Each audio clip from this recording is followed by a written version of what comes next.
Every team, every topic, everywhere. This is Believe. Orlando Magic fans, Believe in Orlando Magic podcast. It's yours truly, the one and only Andrew Combo Salop, host of Combo's Court. If you recognize the voice over there, so I'll let you speak. Go ahead, sir. We are here, Max. It's been a fun day. It's been a media day.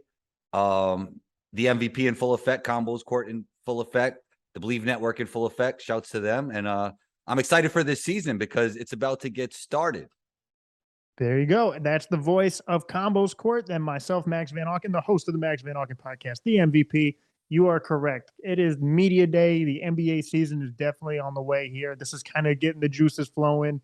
You sent me a text saying, did you see the Kevin Durant press conference? I said, no, I've been at work. He said, well, you got to watch it, especially before we record the podcast, right? So I just watched it, and man, that got me fired up to record this podcast. Combo, I'm going to say something, but before I say it, I want to add some clarity and some context. You know, just because how many times you and I have recorded podcasts and talking off air, we're not into the tearing people down business. I'm not into, like, personally, I don't have any vendetta against any player. I'm a full type of person. I'm not into doing that. And at the end of the day, everyone is their own individual. I'm not going to tell you what to do, but I'm allowed to give my opinion. Like, if you were to do something stupid, for example, like, Combo, that probably wasn't a good idea, and here's why. Like, I'm going to give you my opinion.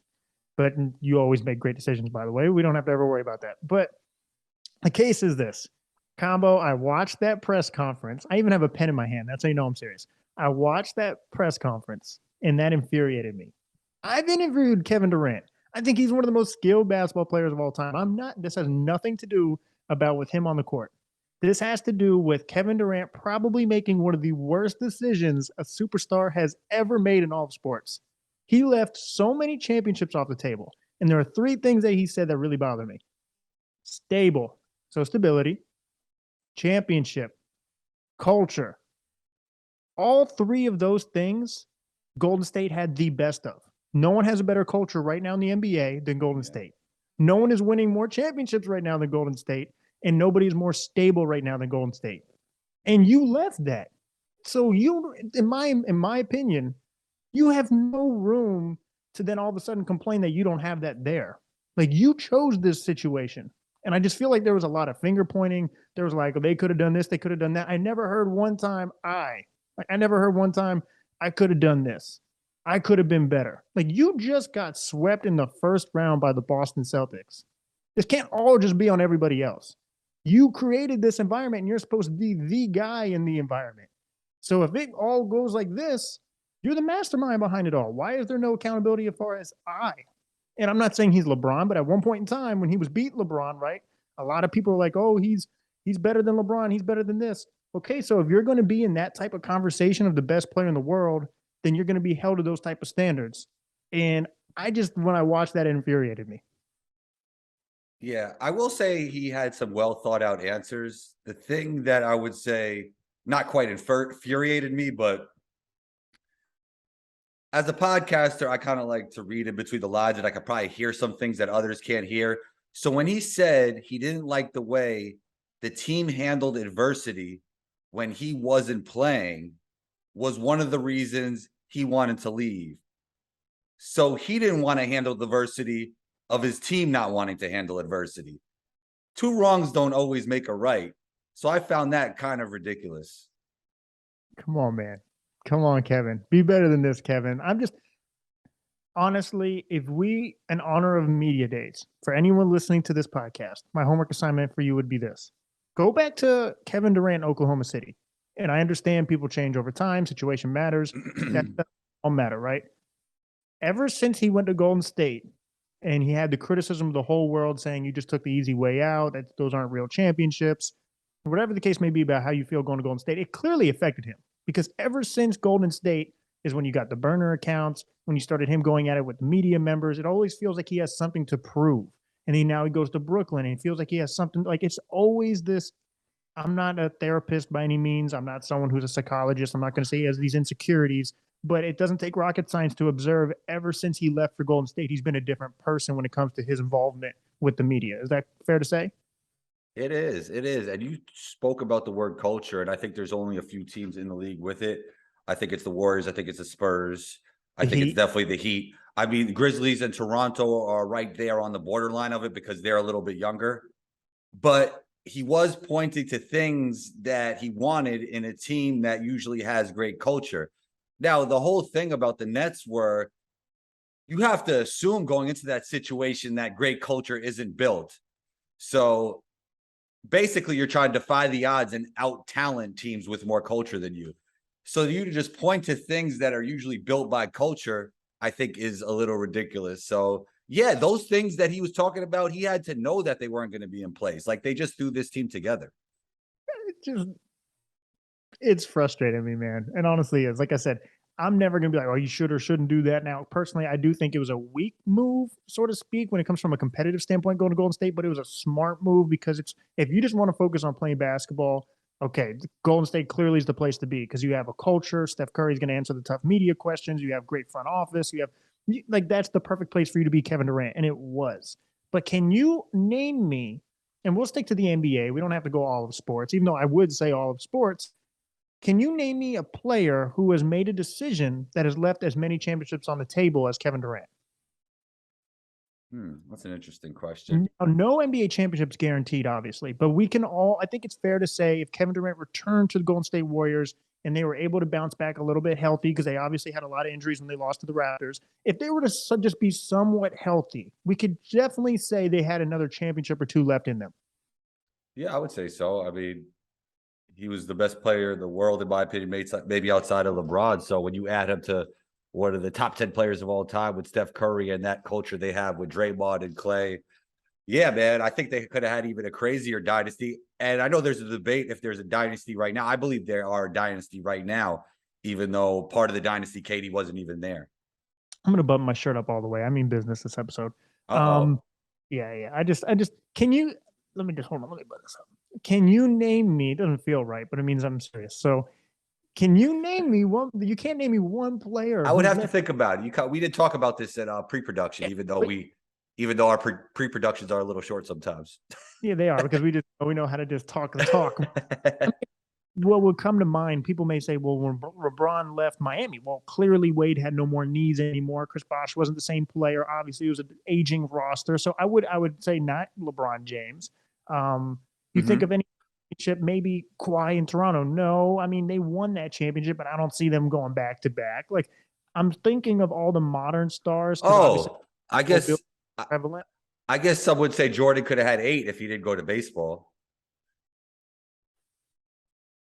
Yeah, that's probably the closest thing. But see, it doesn't feel like that was a big mistake because he was doing it in honor of his father, right? So he's Right. got to unbutton this. This is ridiculous. Yeah, he was chasing his father, like his father's wanting his dream of him playing baseball. Kevin Durant leaving to just go to Brooklyn to play with Kyrie Irving and James Harden. We could have all, I mean, yes, it was crazy talent when you see it on paper, but we all in the back of our minds, the biggest rebuttal was, that's a lot of egos going on. Like, why would you trade that for Golden State? Yeah. No, I'm with you. Like, All and right, if man. you would have stayed at OKC, you probably could have won some there, and then that would have really helped his legacy out even more than those Warriors championships. Because all championships aren't created equal when we're comparing the all-time greats.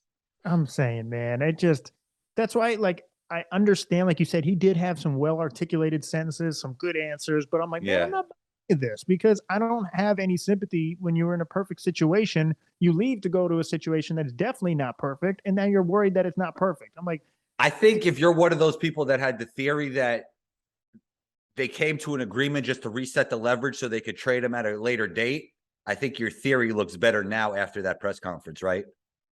yeah, I guess so. And I just, yeah, that makes sense. I'm not. Well, I'm sure we'll have more NBA previews as we go closer to the season on who we think is going to win and whatnot. And I know you and I agree on the MVP this year, but I would not buy stock in this Brooklyn team whatsoever. I wouldn't. I've seen the Ben Simmons recent interview about shooting more threes, and I'm not completely. I was trying to say buy Ben Simmons stock when everyone was. Did you watch the whole interview? Great I did interview. the whole interview, but I always love JJ Redick's work, so I know I want to. And I was watching the clips. You know what I mean? I must admit I was a victim to the social media. Just watch that real quick.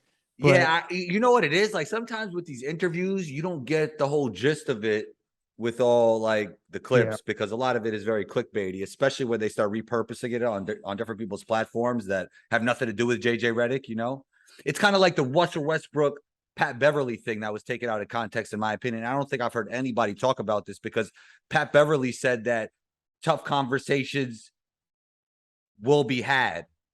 But I don't think he was referring to his past with Russell Westbrook. He was referring to that within any season, when you're going to greatness, you're going to have tough conversations with everybody. So you saw that headline and you thought it was with Russell and Pat Bev, but you could give a million of examples of that. They do it to us on the regular combo. Come on now, let's be honest. We're getting attacked left and right on social media, but we go toe to toe with them. They're attacking us that we don't talk about the Magic enough, and we haven't talked about the Magic. But when the season starts, we got you, man. Well, say we could. I mean, they have media day. This is actually one of the, believe it or not, out of my 3 years of covering the Magic, Believe it or not, I saw what you did there with the believe. You saw that? I didn't go to a media day. I was never able to attend a media day. Scheduling and whatnot, I never actually was able to do that. But I won't obviously be in Orlando for the start of the season this year, which is kind of unfortunate. But hopefully, we'll see. We'll cross paths with that when it comes to NBA coverage. But regardless, we can't talk Orlando Magic basketball. I just definitely was, when I saw that Kevin Durant interview and I'm looking at the teams in the East and I'm looking at the Lakers and I'm watching all these different things. I'm like, that one just to me, it just didn't sit well with me. You know what I mean? Did that come to mind? The thing I was talking about with what he said, like he didn't like the way they were handling adversity, and then he's the one who wants to leave the adversity. I mean, that was kind of crazy to me. Yeah, it's just so hypocritical. It doesn't make sense. Like, and he says, "Well, like the way that you have to be part of the culture. Like you have to find ways to help your teammates become better and talk to them and tell them I'm coming back and I want to fit in this way. Like you got to be able to communicate that, or maybe you don't, but it's not beneficial to the team. Like I'm not going to tell anybody what to do, but there's certain things that you do that is beneficial to having a winning culture. Yeah, and Combo, he's just not another guy. Like you're Kevin freaking Durant. You're the man of the team. So what you say goes. There's a reason why the Warriors are egoless. Yeah, they have a great front office and it trickles down, but Steph Curry's egoless. Like, hey, I'll take a backseat. Kevin Durant, you come in, even though I'm just the unanimous MVP ever. So if Steph Curry is egoless, then you have no reason to have an ego. Jordan Poole, you have no reason to have an ego. Clay, Draymond, like it starts with the leader. And so Kevin Durant, you want to be that guy. And then you want to talk about culture. Well, you're a huge part of that culture. And so to your, my whole thing too is, oh, well, I didn't like the way that they played when I wasn't playing. They shouldn't be as reliant on me. That's fair. But then that's when you come in, right? Like, I mean, I feel like that's what your role is supposed to be. Then there's more to just being the best player than on the court talent. You have to be the guy in the locker room. No, I agree with you. And I will say, like, I think he does speak his truth and he doesn't tailor his answers to the media. So he's just going to tell it like how he sees it, if you agree with it or not. But, you know, like I could see why people wouldn't agree with it. I'm going to throw this theory at you. Tell me what you think. I'm not, again, I know I feel like I'm breaking this man down like I'm a psychologist, but listen to this. Does it seem like we're not questioning he loves the game of basketball. There's nothing he enjoys more than being a basketball player. I don't think he's a fan of being an NBA player. What I mean by that is like what comes with it, like the body language. As soon as he goes to the podium, he doesn't like dealing with the media. He doesn't like dealing with the criticism, the Twitter, the social media, the attention. Well, he obviously loves social media and Twitter because you could just turn your phone off or erase Twitter. So the NBA part is his job, and he gets paid a lot of money to do it, so he has to show up and do it. And I think you're right. Like he'd be playing basketball even if the money wasn't involved, which James Harden actually said that about himself today, which I thought was a great quote. He also mentioned hill sprints, which I love and I still do once a week, and I think it's beneficial for every basketball player. But get me back to the point. What did you just say so I can get back to it? Because I don't want to lose my train of thought. He's in love with basketball. He's not in love with being. Yeah, no, I could see that. That makes sense. Like he might not like the attention, but as I just said, like the social media stuff is his choice. You know? Yeah, I think they bring a lot of it upon themselves, and then they wonder why the media is asking these questions. These are all fair questions. I mean, you requested out of nowhere to get traded out of Brooklyn. Like that's going to cut. Like you should have known that question is going. Yeah, if he took the James Harden approach with media and social media, he probably wouldn't have as much scrutiny. Yeah, but you know, it is what it is. Like every action has a reaction. I don't know, man. If I'm listening to this podcast, if you're an NBA fan, us as breaking down the game as podcasters and media members, I'm not buying stock in Brooklyn. I'm telling you that right now. Yeah, I mean, They're not championship contenders in my book. wow. I mean, they added some really good pieces. I think Ben, Kyrie, and Katie on paper fit really well together. They have crazy shooting around them with Joe Harris, Patty Mills. I'm missing people here. Kevin Durant and Kyrie are great shooters, obviously. So I think it's a great fit on the roster, and you got some tough guys with playoff experience on there. So yeah, but I see what you're saying when it comes to it all trickles down from maybe Katie's attitude, and you're worried about that. Yes, sir. I have another topic I want to throw at you. Okay. I was sitting in the odd couple. So Rob Parker had me come down. Shout out to Chris Broussard and Rob P. And one of the big topics that they were talking about, I'm like, man, yeah, Combo and I got to talk about this because it's a weird situation, right? It's an uncomfortable conversation to have, but it's one that needs to be had. Coach Udoka. Talk about the Boston Celtics, right? So we're talking about the East. We just talked about contenders, the Brooklyn Nets, obviously. The Boston Celtics were just in the finals against Golden State Warriors. You got a young team. You add Brogdon. They look like they could be the favorites to come out of the East. They're at least one of them. And then this situation happens. And Rob Parker brought up a very interesting point. So we know Coach Udoka is out of coaching for this year. And according to reports and most people around, well-sourced, act like he's probably not going to coach with the Boston Celtics again. Right. What we know. But the mysterious part of this whole thing is we don't have all the information. We just know it was some type of sexual relation with one of his workers there. It was consensual. And like I said, I know this is an uncomfortable conversation, but it's important. And Matt Barnes was like, man, Boston, you got to be kidding me. But then apparently he took down that post and made a new one. And he said, wow, I just got information from one of my sources, and it is 100 times worse than what I thought. Now, this is Matt Barnes. And for those listening to All the Smoke, like, he's a pretty unfiltered guy. He could take a lot of stuff. He's a tough dude. So for him to say it's 100 times worse than what he thought, worse than you can imagine, that's insane. Like, it makes you wonder, right? That has me dumbfounded because Matt Barnes says it was 100 times uglier, I think was the words that he used. Yeah. But the Celtics didn't think it was ugly enough for them to fire him. So I don't know where that lands with this situation. I don't even know what to think. I would say that there is a lot of people that seem to have the information. They're just not spilling the beans. Right. And what I'm thinking is obviously because of lawsuits, they're going through the legality, like the legal process of it all. So they can't fire him right away. So what they have to do is suspend him for a year. Maybe. Kind of play out the way it's supposed to. I'm not acting like a lawyer by any means, but there's some things I need to figure out so they don't get sued and like lawsuits and whatnot. And then they're going to go, yeah, he's done. And also, usually when you fire somebody, you have to pay them. So if there's some grounds maybe where they wouldn't have to pay him if he is in violation of some sort, then maybe that changes things in that department. I'm not sure. I'm not a lawyer just like yourself, but that is an interesting take, what you're saying. Like, maybe they want to fire, but they don't want to fire him yet.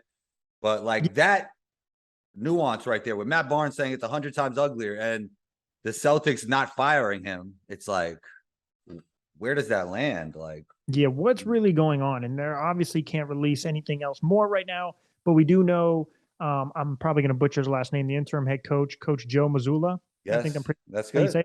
Yeah, one of the youngest coaches in the NBA. He's going to be 35, so Al Horford will be older than him, and he'll be playing for him. So that'll be really interesting. Shout out to Coach Joe right there. There's so many Coach Joes out there, by the way. I feel like everyone has had a Coach Joe. I know I have. I certainly have had a coach. I've had two Coach Joes. I've had friends named Joe. I don't know about a coach. That's interesting. Everyone knows a Joe. Oh, everyone knows a Joe. Like everybody knows a Mike. If you live in this country and you don't know a Mike, that's crazy. My stepfather's named Mike. Yeah, come on, that's a good Twitter question. Is there anybody out there that doesn't know somebody named Mike? But you know what? It's almost impossible now because people feel like they know each other on social media. So think of how hard it was to not know a Mike before social media. Now with social media, you know everybody. So. Yeah, I'm just everywhere you go, there's a Joe, there's a Mike, and so it's like Mike 1, Mike 2. It's crazy. But what do you think? What do you think is the third most popular name? Steve? I was going to say Steve. Steve's pretty popular. You got Coach Steve, Kevin Durant, Coach Steve and I talk, Steve Nash, like Steve Kerr. The list goes on. Yeah, Steve's popular. Yeah. Steve, Joe, and Peter? Nah, Peter's I not don't good. know. Peter. I don't know. That Nah, rubs. you don't like Peter? I don't know if your name's Peter. I'm thinking twice. You think that? What do you think? They're creepy? I don't know. It makes. I take a second. You know what I mean? I have to process. Yo, Peter sounds a little creepy, right? Shouts to all the Peters out there that listen to our podcast, though. We appreciate you. We're not talking about you. We're talking about the other Peters. Well, Actually, wait, Pistol Pete though, so he was a but real one. He was a this real one. Pete. That's true. It was Pete. It was Pistol. If Yeah, they just got Peter over there, it's like, is he? yeah. You know? He was definitely a real one. Yeah, I don't know. Like today, I was working on the herd, and this guy came. He was talking. He was like, if because the Jeffrey Dahmer thing just came out on Netflix, and he was like, if someone was like, no, don't call me Jeff, call me Jeffrey. Like that would creep you out a little bit. And I was like, I never really thought about that. He's like, yeah, I mean, who really wants to go by their full name? And I was like, I don't know. I didn't think about that. And so it just made me think. And so now Coach Joe, like the name Is Max your full name? It is. MAX. That's what's on the birth. 3 is my favorite number. 3 is the letters in my name. 3, I'm a shooter. I was born on the 3rd. Whoa. You should be saying that at every podcast. That's good. I just made that up too. You got bars. Combo. 2 Mac and M. That's what they called me in high school. But anyway, yeah, that Boston situation, it's a problem. I certainly think it's going to take some adjustment, which is really unfortunate because, right, like I said, you have a young squad just in the championship. Jason Tatum clearly has taken a step. We both believe Jaylen Brown's going to take another step. You add Brogdon. It's so hard to evaluate the situation, but from just this point right now, does this change your mind about them at all? Of course. Yeah. Yeah. I mean, I didn't think they were going to win a championship this year necessarily, but it definitely lessens their chances, right? Yeah. This guy's a young coach. He's a new coach. They had momentum. I'm sure he's a great coach, but it's just hard to restart things. But then again, sometimes when you give a team a new look and you could keep what they have, but give them a new look. It happened with the Lakers back in the 80s when, Paul, no, because they just had winning time. You know, Paul Westhead was the coach. The guy Jack before him actually got in a motorcycle accident. You know, he was out. You know, Westhead came in. They won a championship. Then Irvin wanted Westhead done with the new look of Pat Riley. They won multiple championships. So you never know. Combo. This is why you get paid the big bucks. You're giving us history lessons on the Lakers in the 80s based off a motorcycle accident. Who are you? I am that dude. I am him. You are him. You are Joe. But not Joe. Nonetheless. Combo did. Oh, Max did. Oh, okay. We're here. Okay, God, dude. Let's talk Orlando Magic basketball combo. I've already, I don't know if I told you this. I think you and I have had this conversation because we talked about the 2K ratings. Yeah. LeSean McCoy asked me, he's like, who is the best Orlando Magic player? And immediately they say whatever the first thought comes to mind is usually the one you're really thinking or like honest, right? I said Paolo. Yeah, that's the first person to come to mind, but I wouldn't be mad if somebody said Franz. I told him, I said, Paolo's 1, Franz is 2, Wendell was the most productive. Yeah, Wendell's going to take a leap this season too. Yeah, what's your a lot of people say leap. What is your definition of a leap? Is that a stat? Is that a contribution, impact? How do you define your leap? All of that.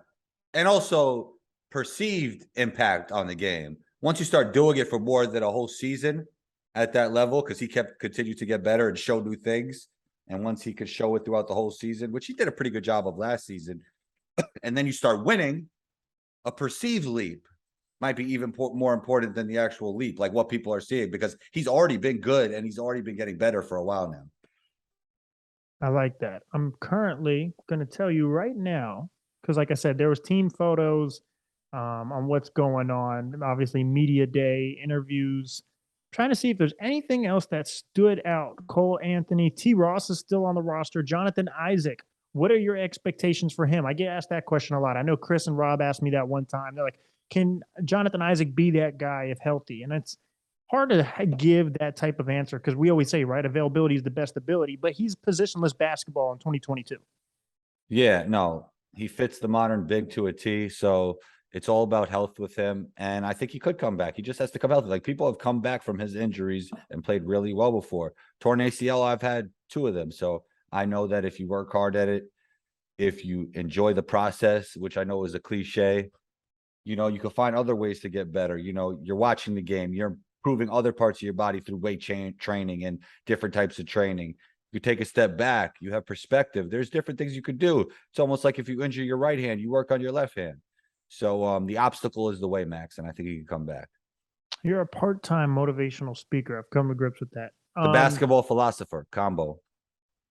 I like that. Last question for you. Mm-hmm. And the floor is yours. Whatever you want to do with the show it's up to you, Combo. Bobo. He's the unicorn. He's a 2K player. He makes it look like it's not real. He's all those things. But at the same time, let's be honest with ourselves. There have been reports of him not. I know I've heard, especially being in the building when I was there, the love, the work ethic, the wanting it more, the showing up early, late nights type of thing. They don't really get that from him. That's what the complaint has been, the work ethic, and does he love the game? And that's always a huge red flag for me. I understand not everyone's going to be Kobe Bryant, not everyone's going to be Michael Jordan, LeBron with the work ethic and loving the game, but you got to know that you're giving it your all. What do you expect from that type of guy? So when people see him, like I think there's been a couple Magic players, I forget who it was Terrence Ross or Fultz, to say he does things that you can't even imagine. What can we as Magic fans, people that pay attention to the Orlando Magic on a daily, what are your expectations for him, or what are some things you want to see from him? Years back, the first time I saw Bobo play in person was at Christ the King High School for this National High School Championship Classic. I don't know the exact name of it, but I think it was covered by ESPN to some effect. I remember seeing like ESPN billboards there or whatever. But besides that, I did notice that he lacked motor. Like he didn't play hard throughout the course of the game, didn't look too engaged, but you obviously saw the size, skill, and athleticism he had, and you knew he had a lot of potential. But I would seeing him in Summer League a few years later, that passion was coming out, and obviously he was really fun to watch in Summer League. You mentioned it, like he looked like a created 2K player. He didn't look real because he's like 7'5" with handle, could shoot, could pass, very skilled. But functionally, how does he fit in the NBA? Because you're not just going to give Bobo the keys and let him do that like you did in Summer League. So it's really all about how he's going to fit. And then once he fits in, he could show some of those skills that makes him an anomaly at that size. But I have seen him play with passion before, and I have seen him play with no passion. So I think it could be hit or miss in that department, but I still do believe in him because he's super talented, super big, and highly skilled for his size.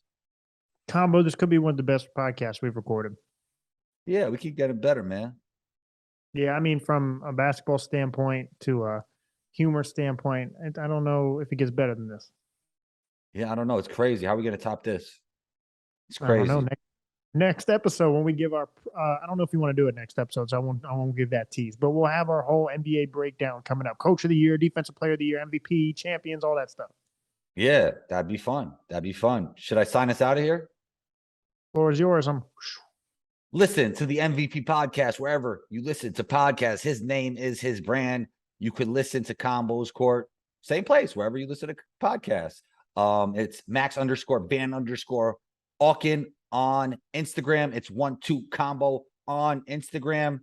Catch us on Twitter as well. I'm Combos Court on Twitter. It's Max_Van_Auken on Twitter. Don't forget to rate, review, and punch down on that subscribe button wherever you listen to the Believe in Magic podcast. Thank you for watching Believe. You can find more great content at Believe.com. That's BLEAV.com. Do you believe?